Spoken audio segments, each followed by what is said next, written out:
بسم اللہ الرحمن الرحیم اللہم صلی علی محمد و آل محمد۔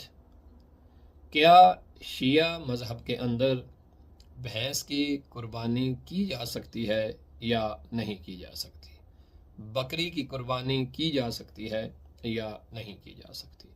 تو یاد رہے، مذہب محمد و آل محمد کے اندر بھینس کی قربانی کی جا سکتی ہے۔ ہمیں کسی طرح کی بھی روایات میں اس جانور کو قربان نہ کرنے پہ ممانعت نہیں کی گئی ہے، بلکہ ہمارے پاس روایات میں موجود ہے کہ ائمہ معصومین علیہ الصلوۃ والسلام سے جب سوال پوچھا گیا کہ اے فرزند رسول، کیا بھینس کی قربانی کی جا سکتی ہے، تو معصوم نے قربانی کرنے کی اجازت فرمائی کہ جاموس عربی میں بھینس کو کہا جاتا ہے۔ فرمایا جاموس کی قربانی جو ہے وہ کی جا سکتی ہے، اس میں کوئی حرج نہیں ہے۔ ہمارے علماء نے اس کی وضاحتیں بھی کی ہیں اور اسے تفصیل سے بیان بھی کیا ہے، چونکہ بھینس جو ہے جب جانوروں کی تقسیم بندی کی گئی ہے زکوٰۃ کے حوالے سے بھی اور دیگر معاملات میں جب جانوروں کو دیکھا گیا ہے، تو اس بھینس کو جو ہے وہ بکر یعنی گائے کی کیٹیگری کے اندر جو ہے وہ رکھا گیا ہے، تو اس کا حکم جو ہوگا وہ گائے والا ہی حکم ہوگا۔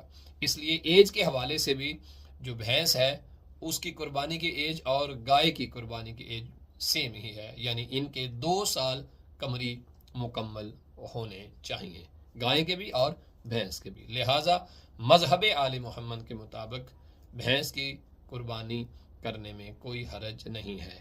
گائے کے مذکر کی قربانی بھی ٹھیک ہے، گائے کی بھی ٹھیک ہے، ایسے بھینس کے مذکر کی بھی قربانی ٹھیک ہے اور بذات خود بھینس کی قربانی بھی ٹھیک ہے۔ خداوند متعال ہمیں تعلیمات محمد و آل محمد سیکھ کر ان پہ عمل کر کے مومنین تک پہنچانے کی توفیق عنایت فرمائے۔ وصلی اللہ علی بسم اللہ الرحمن الرحیم اللہم صلی علی محمد و آل محمد۔ کیا شیعہ مذہب کے اندر بھینس کی قربانی کی جا سکتی ہے یا نہیں کی جا سکتی؟ بکری کی قربانی کی جا سکتی ہے یا نہیں کی جا سکتی؟ تو یاد رہے، مذہب محمد و آل محمد کے اندر بھینس کی قربانی کی جا سکتی ہے۔ ہمیں کسی طرح کی بھی روایات میں اس جانور کو قربان نہ کرنے پہ ممانعت نہیں کی گئی ہے، بلکہ ہمارے پاس روایات میں موجود ہے کہ ائمہ معصومین علیہ الصلوۃ والسلام سے جب سوال پوچھا گیا کہ اے فرزند رسول، کیا بھینس کی قربانی کی جا سکتی ہے، تو معصوم نے قربانی کر